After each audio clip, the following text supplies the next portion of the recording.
আমার আজকের রেসিপি লইট্টা মাছ ফ্রাই। এই রেসিপিটি কক্সবাজারে যে কোনো ধরনের রেস্টুরেন্টে গেলেই কিন্তু পাওয়া যায়, কারণ কক্সবাজারে কিন্তু এটা খুব ফেমাস। আজকে আমি বাসায় রেসিপিটি করে দেখানোর চেষ্টা করেছি, সাথে থাকছে কিছু টিপস। আর সেই সাথে যারা ফার্স্ট টাইম এই রেসিপিটি দেখছেন তারা চাইলে এই রেসিপিটি ফলো করে খুব সহজেই বাসায় লইট্টা মাছের দুর্দান্ত স্বাদের রেসিপিটি ট্রাই করে ফেলতে পারেন। বর্ষার মৌসুমে কিন্তু বিকেলের নাস্তা অথবা সকালের নাস্তায় কিন্তু বেশ ভালো লাগে। চাইলে বাচ্চাদের টিফিনেও কিন্তু এটা দেওয়া যায়। প্রথমে আমি মাছগুলোকে ভালোভাবে কেটে নিচ্ছি। আমি এখানে একটু বড় সাইজের 2টা মাছ নিয়েছি। আপনারা যেরকম করবেন তার উপরে ডিপেন্ড করে মশলাটা দিতে পারবেন। আমি এখানে মাছগুলোকে একটু কিউব করে কেটে নিয়েছি। তারপর দিয়ে দিচ্ছি সামান্য মরিচের গুঁড়া, আর হচ্ছে হাফ চামচের মতো আদা রসুন বাটা, স্বাদ মতো লবণ, আর গোলমরিচের গুঁড়া হাফ চামচ। দিয়ে দিচ্ছি সামান্য লেবুর রস, তাতে করে মাছের যে এক্সট্রা বাজে স্মেল থাকে সেটা কিন্তু দূর হয়ে যাবে। সব কিছু একসাথে ভালোভাবে মিশিয়ে নেওয়ার পর খুব ভালোভাবে ম্যারিনেটের জন্য রেখে দিতে হবে প্রায় 10 থেকে 15 মিনিটের মতো। এদিকে আমি গুলে নিচ্ছি 2টা ব্যাটার। প্রথমে এই মিশ্রণটি তৈরি করছি 2 চামচ ময়দা আর 1 চামচ কর্নফ্লাওয়ার দিয়ে। যেহেতু আমার মাছের পরিমাণ কম, সেজন্য কিন্তু এইগুলোর কোয়ান্টিটিও খুব কম নিচ্ছি। আপনারা যদি বেশি মাছ দিয়ে করেন তাহলে এটার কোয়ান্টিটিটাও একটু বেশি করে নেবেন। দিয়ে দিচ্ছি স্বাদ মতো লবণ আর হচ্ছে সামান্য মরিচের গুঁড়া। সব কিছু একসাথে ভালোভাবে মিশিয়ে এটা সাইডে রেখে দিব।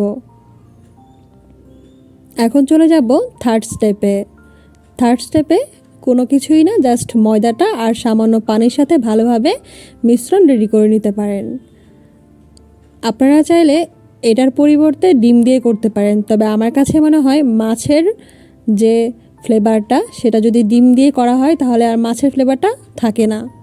তাই আমি এটা এভাবে করে নিয়েছি। আপনারা একবার এভাবে ট্রাই করে দেখতে পারেন। এখন চলে যাচ্ছি এই ফাইনাল কাজে।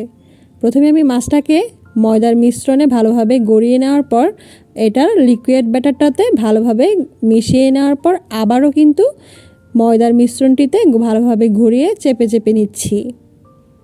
আপনারা একটু খেয়াল করলেই বুঝতে পারবেন।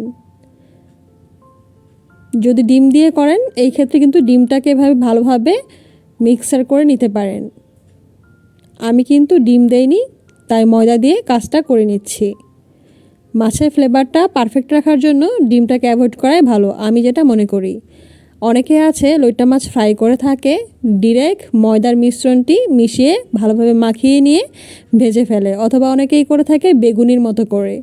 আসলে দুইভাবে করার জন্যই কিন্তু চাইলে করা যেতে পারে, তবে আমি মনে করি ওইভাবে করলে মাছটা কিন্তু আলগা বের হয়ে যায়, মানে হচ্ছে ভাজার পর মাছটা কিন্তু উপরের যে স্ট্রাকচার সেটার সাথে কিন্তু লেগে থাকে না, মানে খুলে আসে, আলাদা হয়ে যায়। আশা করি আপনারা বুঝতে পেরেছেন। আর এইভাবে যদি করে থাকেন তাহলে কিন্তু চিকেন ফ্রাই যেভাবে হয় ঠিক সেরকম হবে, মুচমুচে হবে। আর মাছটা কিন্তু উপরের যে স্ট্রাকচার মুচমুচে ক্রিস্পিনেস সেটার সাথে কিন্তু লেগে থাকে, মানে আলগা হয়ে খুলে যায় না। আমি এখানে 2 কাপ তেল নিয়েছি। তেলের মধ্যে খুব ভালোভাবে এটাকে ভেজে নিচ্ছি। তেলটা মিডিয়াম আঁচে রাখতে হবে প্রথমে, তারপরে লো হিটে রাখতে হবে।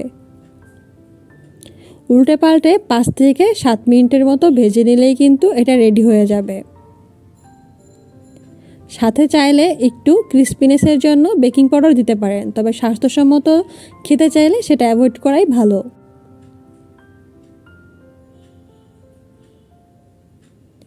আমি আজকে যেভাবে করেছি স্টেপ বাই স্টেপ সেভাবে ফলো করে বানালে কিন্তু পারফেক্ট লইট্টা ফ্রাই বাসায় রেডি করতে পারবেন। আর ঘরে থাকা উপকরণ দিয়ে খুব সহজে কিন্তু আজকের রেসিপিটি করে দেখানোর চেষ্টা করেছি। এখানে লেবুর রস দেওয়ার কারণে কিন্তু মাছের স্মেলটা দূর হয়ে যাবে, এবং ডিমের পরিবর্তে ময়দা দেওয়ার কারণে কিন্তু পারফেক্ট মাছের ফ্লেভারটা পাওয়া যাবে। এটা কিন্তু অলরেডি ভাজা হয়ে গিয়েছে, কালারটাও চলে এসেছে। এখন এগুলোকে ভালোভাবে নামিয়ে নেব। নামানো হয়ে গিয়েছে। এখন গরম গরম টমেটো সসের সাথে চাইলে পরিবেশন করতে পারেন। চাইলে বাসায় তৈরি যে কোনো ধরনের চিলি সস দিয়েও এটা ট্রাই করা যেতে পারে। বৃষ্টি দিনে এই মৌসুমে কিন্তু বিকেলবেলা নাস্তা হিসেবে এটা কিন্তু বেশ ভালো লাগবে। সাথে চা থাকলে তো আর কোনো কথাই নেই। চায়ের সাথে এরকম মুচমুচে লইট্টা ফ্রাই বেশ কিন্তু ব্যাপারটা জমে যাবে। আশা করছি আজকের এই রেসিপিটি আপনাদের কাছে ভালো লেগেছে। খেয়াল করে দেখুন, আমি একটু দেখানোর চেষ্টা করছি, এটা কিন্তু উপরের যে পার্ট মানে ময়দার যে মিশ্রণটি সেটার সাথে কিন্তু মাছটা লেগে আছে, খুলে যায়নি। আর যদি ময়দার সাথে একবারে মশলার সাথে সব কিছু একসাথে মাখিয়ে এটা ভাজা হতো, এটা কিন্তু আলগা হয়ে থাকতো, মাছটা কিন্তু উপরের যে কাভারটা সেটার সাথে কিন্তু লেগে থাকতো না। আশা করি আজকের রেসিপিটি আপনাদের কাছে ভালো লেগেছে। যদি ভালো লেগে থাকে তাহলে অবশ্যই একটি কমেন্টস করে জানাতে পারেন, আর বাসায় ট্রাই করলে অবশ্যই জানাবেন। আর সেই সাথে চ্যানেলের পাশে থাকার জন্য চ্যানেলটি সাবস্ক্রাইব করে রাখুন। ধন্যবাদ। আল্লাহ হাফেজ।